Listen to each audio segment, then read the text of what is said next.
dit il y a 10 ans, on n'aurait jamais imaginé parler d'un habitat hors de ce qui était le domicile classique et l'établissement médico-social, avec la Carco, la Banque des Territoires, Madame Marater, la DGCS. Alors c'est vrai que c'est de la pagaille, c'est vrai que c'est compliqué, c'est vrai qu'on a construit les choses comme on a pu aussi. Et puis après, je voulais rappeler que c'est aussi une formidable opportunité de l'expérimentation, l'habitat. On est à 6 ans de la loi Elan, on est à 4 ans du rapport Wolfrom-Denis Piveteau, on est à 3 ans de la mise en place de la circulaire qui a instauré l'aide à la vie partagée. Donc il est tout à fait concevable qu'aujourd'hui on se dise on fait un bilan. Et finalement on est en train de se poser la question de est-ce le moment de revisiter l'habitat inclusif, et on voit bien qu'on est peut-être à un tournant aussi de tout ce que ces habitats construits depuis la loi Elan ont permis. Et aujourd'hui, il faut absolument se battre pour que l'habitat inclusif soit ouvert à tout le monde, quels que soient ses types de difficultés, quelles que soient ses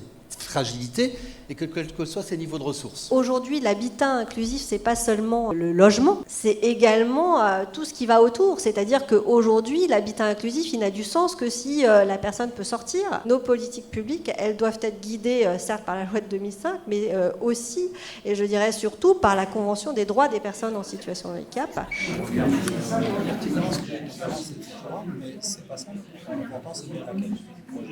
C'est bien qu'on aille au financement du foncier, au financement des investissements et au financement de l'aide à la vie partagée. Ils ont loué un appartement, ils vivent chez eux tout seuls avec des outils de vie qui viennent. Pourquoi ils n'ont pas d'agrément ? Il n'y a pas d'agrément. Parce que c'est un habitat ordinaire, l'habitat. Oui, ils vivent chez eux en fait. Je trouverais ça dommage finalement qu'on ne capitalise pas sur cette petite expertise qui est en train de quand même d'être créée au niveau de chaque département. On parlait de la formation.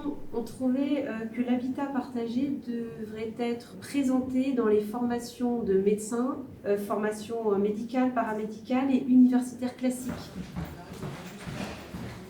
Intégrer des quotas de logements inclusifs dans les projets de territoire, dans les documents d'urbanisme, enfin d'intégrer l'habitat inclusif dans les PLH, PLU, etc. Travailler sur la question du bail qui lie les habitants, le porteur de projet et le bailleur, qui sont aujourd'hui des outils qui sont insuffisamment adaptés, on va dire, à la réalité des habitats inclusifs et qui peuvent constituer un frein. Il y a certainement besoin d'enrichir ce cadre réglementaire pour créer un cadre qui soit plus favorable à l'émergence et au développement de ces habitats. Il faut donner une impulsion, une dynamique vis-à-vis des départements, vis-à-vis des collectivités et vis-à-vis de la société économique aussi. Pour moi, il faut revoir la gouvernance. On a mis en place quelque chose en 2018 qui, à mon avis, est aujourd'hui obsolète. On se pose tous les mêmes questions et on va peut-être sans doute collectivement trouver des réponses, en tout cas des solutions. On accentue notre action aussi auprès de nos partenaires privilégiés qui sont les collectivités, notamment les départements. Et donc si on peut avoir un poids quel qu'il soit, ce sera aussi de mobiliser nos partenaires territoriaux pour aller plus loin sur ce sujet-là. Mais aussi la volonté de créer un groupe de travail très élargi au sein du Conseil de la CNSA pour pouvoir peser sur la nécessité